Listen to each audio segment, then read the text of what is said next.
Con posterioridad, 1925, Pran y von Karman desarrollan el estudio analítico de la turbulencia. Ellos, a diferencia de los otros autores, lo que hacen es reproducir ecuaciones analíticamente. Toman una tubería, expresan la ecuación de velocidades, hacen el estudio analítico de la turbulencia considerando que hay un traspaso de partículas de un tubo de flujo al otro, que es el principio por el cual el movimiento turbulento se diferencia del movimiento de transición, que hay un traspaso de partículas, una transferencia de partículas de un tubo de flujo al otro, lo que hace que el vector velocidad deje de tener una única componente, o sea, deje de ser unidireccional para ser bidireccional. Y en función de ese estudio analítico de la turbulencia, cuyo desarrollo matemático pueden verlo en la guía de estudio, obtenemos una ecuación que relaciona la velocidad, o una ecuación del diagrama de velocidades, de distribución de velocidades del movimiento turbulento, con forma logarítmica, bastante diferente al del movimiento laminar, que tenía forma parabólica. A su vez, Pran y von Karman han estudiado el interior de la tubería y dicen, bueno, pegadito a la pared de la tubería tenemos velocidad cero. Hacia el interior de la tubería hay un aumento de velocidad. Entonces, estudiando ese comportamiento del cambio de velocidad desde la pared de la tubería hacia el interior de la tubería, podemos concluir que también dentro de la tubería hay un cambio de régimen, ya que pegado a la pared, es decir, mientras estamos con líneas de corriente muy cerquita del borde de la tubería, vamos a tener velocidades pequeñas, y si tenemos velocidades pequeñas es muy posible que haya predominio de la viscosidad por encima de las fuerzas de la inercia y por lo tanto haya un movimiento laminar. A medida que nos vamos alejando de la pared, ese movimiento, esa velocidad empieza a aumentar y por lo tanto deja de ser más importante la viscosidad y empieza a ser más importante la inercia, y entonces el movimiento pasa a ser turbulento. Si eso lo graficamos, tratamos de graficar la pérdida de carga unitaria en función de la velocidad en escala logarítmica, logaritmo de J en función del logaritmo de U, nos daría cerca en correspondencia con el movimiento laminar, una recta cuya pendiente es 1 en 1, y a medida que vamos aumentando la velocidad, llegamos a un punto, tal como el n, a partir del cual la velocidad hace que la inercia de la masa tenga más importancia que la viscosidad, entonces dejamos la recta de pendiente 1 en 1 y pasamos a tener una recta en pendiente 2 en 1. O sea, estamos saliendo del movimiento laminar para pasar al movimiento turbulento. Si volvemos a hacer lo mismo, disminuimos la velocidad, el pasaje o la disminución de esa velocidad no se da en el mismo camino que en el aumento de la velocidad, sino que tenemos una diferencia entre n, la velocidad del punto n y la velocidad del punto m, relacionadas con la no recuperación total de la energía perdida producto de la disminución de la velocidad. Es como el ciclo de histéresis de los sólidos pasa en los líquidos. Si hacemos el diagrama de velocidades, en este caso tenemos el diagrama de velocidades, en la pared de la tubería está en vertical y el diagrama de velocidades está desarrollado en vertical, en lugar de ser en horizontal como lo hemos hecho en casi todos los otros dibujos. Ahí podemos, al hacer ese gráfico de las velocidades, vemos el gradiente de velocidad importante que hay pegado a la pared. Ese gradiente de velocidad hace que en distancias muy pequeñas tengamos velocidades correspondientes o compatibles con el movimiento laminar, y a medida que nos vamos alejando de la pared, la velocidad se transforma o es más compatible con un movimiento turbulento. O sea que va a haber un punto en el cual vamos a tener una distancia a partir contada desde la pared o medida desde la pared hasta obtener una velocidad que sea igual a la velocidad que hace que el Reynolds sea 2000. Velocidades mayores implican movimiento turbulento, velocidades menores implican movimiento laminar. Ese espesor, delta cero, es lo que se llama el espesor de la capa laminar parietal. Es una pequeña capa de movimiento laminar que recubre el interior de la tubería y en el cual hay un predominio de la viscosidad porque la velocidad aún no ha aumentado tanto para que haya predominio de la inercia de la masa. Es muy importante el espesor de la capa laminar parietal, sobre todo para la teoría de Pran y von Karman, porque Pran y von Karman en función de ese espesor de la capa laminar parietal, pudieron dividir el movimiento turbulento en dos tipos de movimientos. El movimiento turbulento en tubería lisa, en donde el espesor de la capa laminar parietal es mayor que la aspereza, y ahí vemos que la pérdida de carga, o sea, el factor de resistencia lambda, es función de la velocidad del agua y de la aspereza relativa de la tubería. Y el movimiento turbulento en tubería rugosa, en el cual el espesor de la capa parietal laminar es menor que la aspereza, es menor que la altura de la aspereza, con lo cual esa capa laminar parietal lo que hace es montarse sobre la irregularidad, originando, a diferencia que en el caso anterior, curvatura de la línea de corriente y por lo tanto transmitiendo hacia el interior de la tubería mayor curvatura de las líneas de corriente y por lo tanto un importante aumento de la inercia de la masa respecto de la viscosidad. Para estos casos, la pérdida de carga en estos movimientos turbulentos en tuberías rugosas resulta proporcional solamente o depende solamente de la aspereza relativa de la tubería. No tiene o no importa en este caso la velocidad. Estas dos ecuaciones se resumen en este gráfico, en el cual tenemos en el eje de las ordenadas 1 sobre la raíz de lambda menos 2 veces el logaritmo de r sobre epsilon, y en el eje de las abscisas el logaritmo de la velocidad por la aspereza dividido la viscosidad cinemática. La recta inclinada es la de los turbulentos en tuberías lisas y la recta horizontal es los turbulentos en tubería rugosa. Unos años después, del año 25 al año 33, Nikuradse desarrolló, un discípulo de Prany von Karman, desarrolló experimentalmente la teoría de Prany von Karman. ¿Qué hizo Nikuradse? Experiencias de laboratorio en una tubería, distintos tubos, con distintos diámetros. En realidad las tuberías que usó Nikuradse eran tuberías cuadradas. En el interior de esas tuberías fue pegando distintos tipos de tamaños de arena de granulometría uniforme, como para simular la aspereza o la rugosidad interna de la tubería, y obtuvo diferentes relaciones epsilon sobre d, altura de la aspereza dividido el diámetro, que estaban perfectamente determinadas, pues estaba todo controlado para ser desarrollado en laboratorio. En función de esas distintas asperezas y esos distintos diámetros o distintos lados, porque eran tuberías cuadradas, hacía circular distintos caudales, con lo cual teníamos velocidades medias diferentes y medía la diferencia de presiones entre dos puntos o dos secciones separados una longitud L. Esa diferencia de presiones implica, en este caso, la pérdida de carga o la pérdida de energía por frotamientos hidráulicos. Esa pérdida de energía, que la estamos indicando con la letra delta, sería igual a la diferencia o la altura H1 que se mide en el piezómetro, y nos quedaría igual, según la expresión de Darcy-Weisbach, al factor de resistencia por la longitud dividido el diámetro por la altura de velocidad, U cuadrado sobre 2G. Con eso podemos obtener el factor de resistencia a través de magnitudes que se miden. El diámetro es conocido porque sería el lado del cuadrado que corresponde a la tubería en ensayo.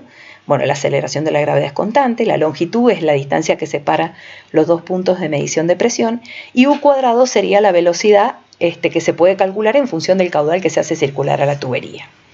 Y en función de todos los distintos tipos de granulometrías, con los cuales obteníamos distintas asperezas epsilon, y la relación epsilon sobre R, que corresponde a la altura de la aspereza dividido la mitad del lado del cuadrado de la tubería que estamos considerando, Nikuradse elaboró un gráfico que relaciona la pérdida de carga, el factor de resistencia, el factor de resistencia en función del número de Reynolds en escala logarítmica para distintas asperezas. Este gráfico es lo que se le llama en los libros el ARPA Nikuradse.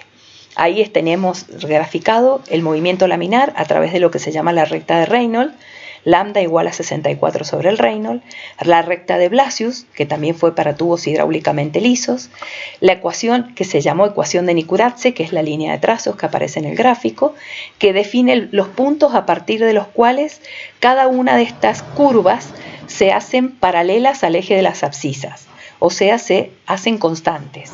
Por lo tanto, la pérdida de carga resulta constante e independiente de la velocidad, solo depende de la aspereza relativa, a la que estamos considerando. O sea, como conclusión, primero, la pérdida de carga en el movimiento laminar depende de la viscosidad del agua. Segundo, la pérdida de carga en el movimiento turbulento en tuberías lisas crece con la aspereza de las paredes y con la velocidad del agua. Y la pérdida de carga en el movimiento turbulento en tubería rugosa solo depende de la aspereza, pero es independiente de la velocidad del fluido. O sea que Nikuradse, al hacer su desarrollo empírico, concluyó algo muy parecido a lo de Pranay von Karman en su desarrollo matemático, en su desarrollo analítico. Con lo cual, podemos concluir en general que dentro de las conducciones cerradas se pueden dar tres tipos de movimiento. Se pueden dar cualquiera de estos tres tipos de movimiento: el movimiento laminar, el movimiento turbulento en tubería lisa o el movimiento turbulento en tubería rugosa. El movimiento turbulento en tubería lisa se corresponde con la sección que está comprendida entre la línea de trazos relacionada con la ecuación de Nikuradse y la recta de Blasius. Todo lo que está hacia la derecha de la línea de trazos es lo que corresponde a turbulento en tubería rugosa, y el movimiento laminar es el que está alineado con la recta de Reynolds.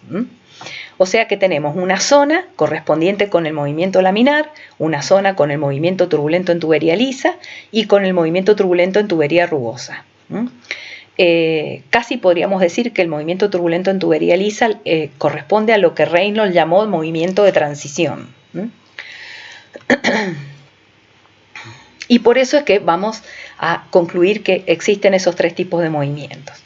¿Por qué hacemos tanto hincapié en estos tipos de movimientos? Porque cuando pasemos a la unidad 4 y a diseñar, hacer el diseño y el cálculo de conducciones cerradas de tuberías, vamos a necesitar saber qué tipo de movimiento se da bajo condiciones de proyecto para saber cómo calcular las pérdidas de carga.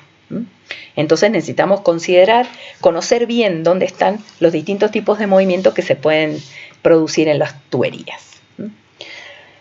Bueno, por último, dentro de la unidad 3 tenemos el último tema, que es capa límite, y que es de la misma manera que estudiamos el fluido que está en el interior de una tubería, podemos también estudiar el comportamiento de un fluido cuando hay un sólido que se mueve a través de él.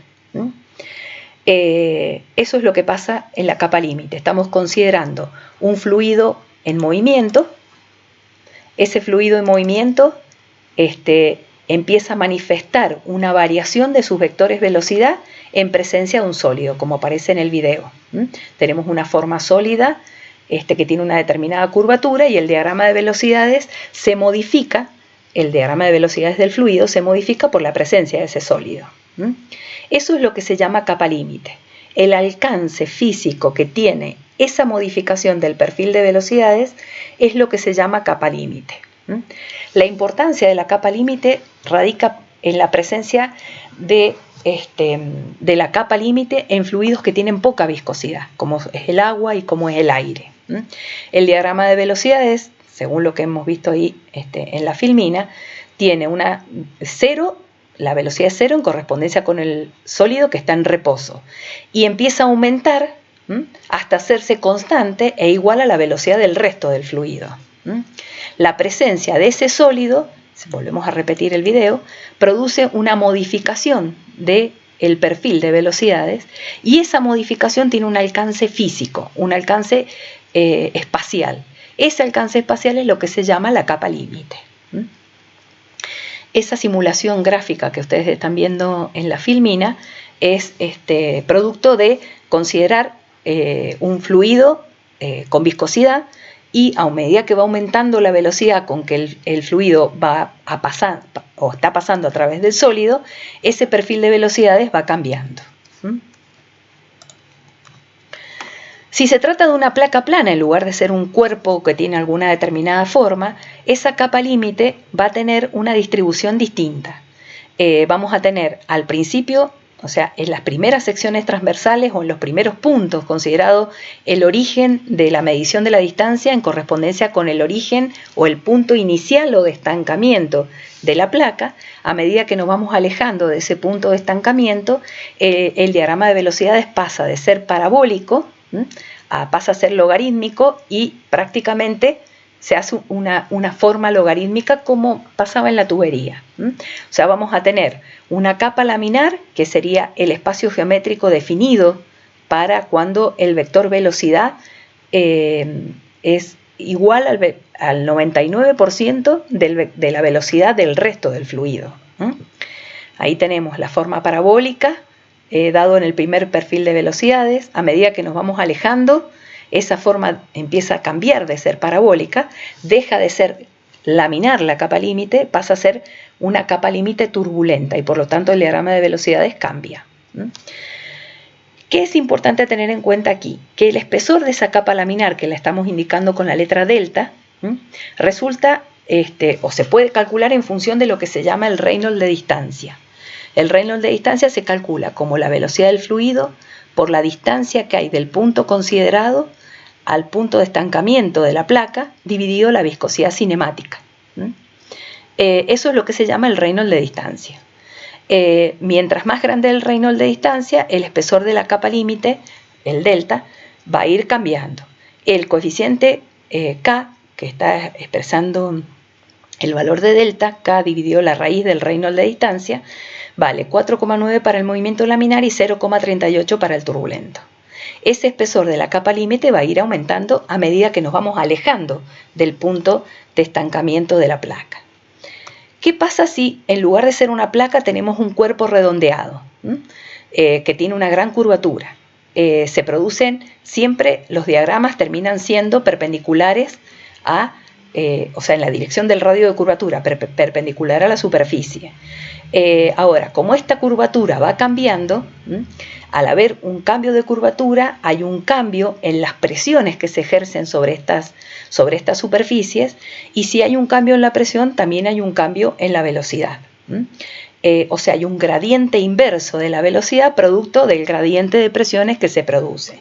Por eso es que al principio acá tenemos velocidades nulas y después empieza a haber un gradiente de velocidad más importante, o sea, disminuye más rápidamente la velocidad, incluso hasta se invierte el vector velocidad, pasa a tener dirección contraria a la del flujo, lo que se llama la zona de contracorriente, y eso es lo que se llama una zona de torbellinos.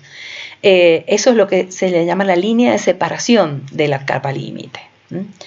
¿Por qué es importante tener estas consideraciones? ¿Por qué son importantes tener estas consideraciones? Porque esta zona de torbellinos o de contracorriente genera empujes adicionales sobre las superficies. Esos empujes adicionales se transforman en tensiones tangenciales.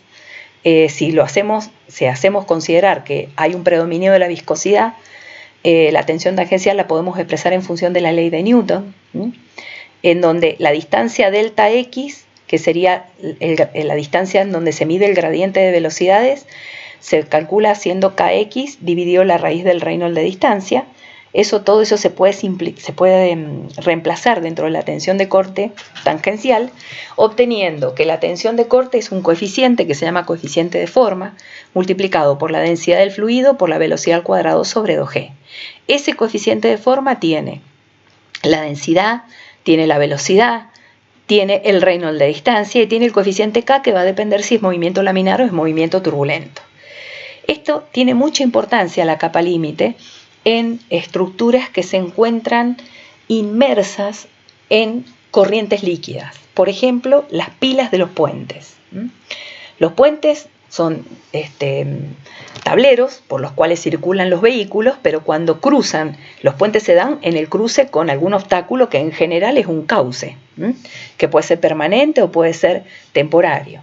Pero cuando circula agua, esas pilas de los puentes, que serían como las columnas que descargan las cargas verticales de los puentes en la tierra, están sometidas a la acción de un flujo, porque el agua está escurriendo a través de esas pilas de puentes. Entonces generan estas solicitaciones adicionales, estos tau, que hay que tener en cuenta cuando se hace el dimensionamiento de la pila del puente. No solamente dimensionar a las cargas verticales que se producen por el efecto del tránsito que pasa por el puente, sino también a la carga que produce la presencia de la capa límite en este tipo de escurrimientos con los sólidos que se encuentran, interfiriendo en el diagrama de velocidades de de una corriente líquida. Ustedes más adelante van a tener una materia que se llama obras hidráulicas, en las cuales estos aspectos de aplicación son las que se van a ir viendo en la aplicación del cálculo de los esfuerzos o de las solicitaciones extras que se puedan dar en este tipo de estructuras. Bueno, esto es todo con la unidad 3. Este es un repaso conceptual. Esto de ninguna manera está reemplazando los contenidos matemáticos, físicos y de deducciones analíticas que están en la guía de estudio. Esto les va a servir a lo mejor para visualizar algunas cosas a través de los videitos que están incluidos, pero se necesita estudiar la guía de estudio y resolver ejercicios para poder tener los conceptos bien arraigados.